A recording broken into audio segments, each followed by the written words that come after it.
வணக்கம் நண்பர்களே. சினிமா மொழியில் இப்போ நம்ம என்ன பார்க்க போகிறோம் அப்படின்னு பார்த்தீங்கன்னா, நடிகர் பிரபாஸ், அமிதாப் பச்சன், தீபிகா படுகோன், கமலஹாசன் உள்ளிட்ட பலர் நடித்து பெரும் எதிர்பார்ப்புக்கிடையே திரையரங்குகளில் வெளியாகிருக்கும் படம் கல்கி 2898 கிபி. இந்த படம் எப்படி இருக்குது அப்படிங்கிறது தான் பார்க்க போகிறோம். இது கிபி 2024ஆம் ஆண்டு.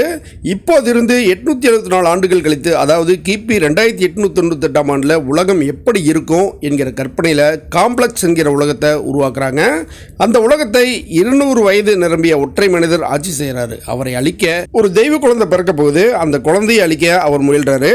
அதே நேரம் அந்த குழந்தை பிறந்தால்தான் மகாபாரத கதையில் சாகாவரம் பெற்ற அஸ்வத்தாமா சாப விமோசனம் பெற முடியும் என்பதால் அந்த குழந்தையை காக்க அவர் போராடுறாரு. இதற்கு நடுவே காம்ப்ளெக்ஸ் உலகத்துக்குள் செல்ல முயலும் ஒருவர் அதற்காக காம்ப்ளெக்ஸ் உலகத்தின் தலைவனுக்காக வேலை பார்க்கிறாரு.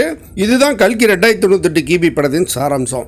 படத்தின் நாயகன் என்று சொல்லப்படும் பிரபாஸுக்கு இந்த கதையில் முக்கியமான கதாபாத்திரம் இல்லை, ஒரு அடியாள் கதாபாத்திரம் தான். பிரபாஸ் நடித்திருப்பதால் அது பெரிதாக இருக்கு. அவருக்கு ஒரு அதிநவீன வாகனம் இருக்கு, அதற்கு ஒரு பேரும் இருக்கு. அது கீர்த்தி சுரேஷ் குரலில் பேசுது. சண்டை காட்சிகளில் மெனக்கெட்டுங்க பிரபாஸுக்கு இறுதியில் கதாபாத்திரம் வேறு ஒடியும் எடுக்க போகுது என்று காட்டி சமன் செஞ்சுட்டாங்க. தெய்வ குழந்தையை பெறப்போகும் தாயாக நடித்திருக்கும் தீபிகா படுகோன், அஸ்வத்தாமாவாக நடித்திருக்கும் அமிதாப் பச்சன், காம்ப்ளெக்ஸ் தலைவராக நடித்திருக்கும் கமலஹாசன் ஆகியோர் இந்த பாகத்தில் முக்கியத்துவம் பெற்றிருக்காங்க. கமல் கடைசியில் வரார், அது அவர்தானா என்கிற சந்தேகம் எல்லோருக்கும் ஏற்படுற மாதிரி ஒப்பனை இருக்கு. அமிதாப் பச்சனுக்கு நிறைய வேலைகள் இருக்கு, அவர் நிறைவாக செஞ்சிருக்காரு. பசுபதி, சோபனா ஆகியோருக்கு கவனிக்கத்தக்க வேடங்கள்.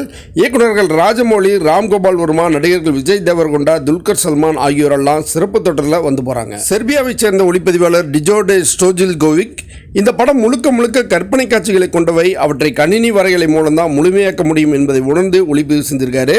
அதன் விளைவு ஆங்கில படம் பார்க்கும் உணர்வு பார்வையாளருக்கு கிடைக்குது. சந்தோஷ் நாராயண இசையமைச்சிருக்காரு. அவருக்கு கிடைத்த பெரிய வாய்ப்பு இது, அதை தவற விட்டுருக்காரு.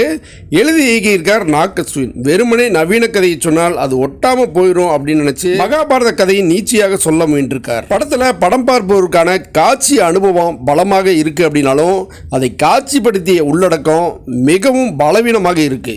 மற்றும் ஒரு நிகழ்வில் சந்திப்போம். நன்றி.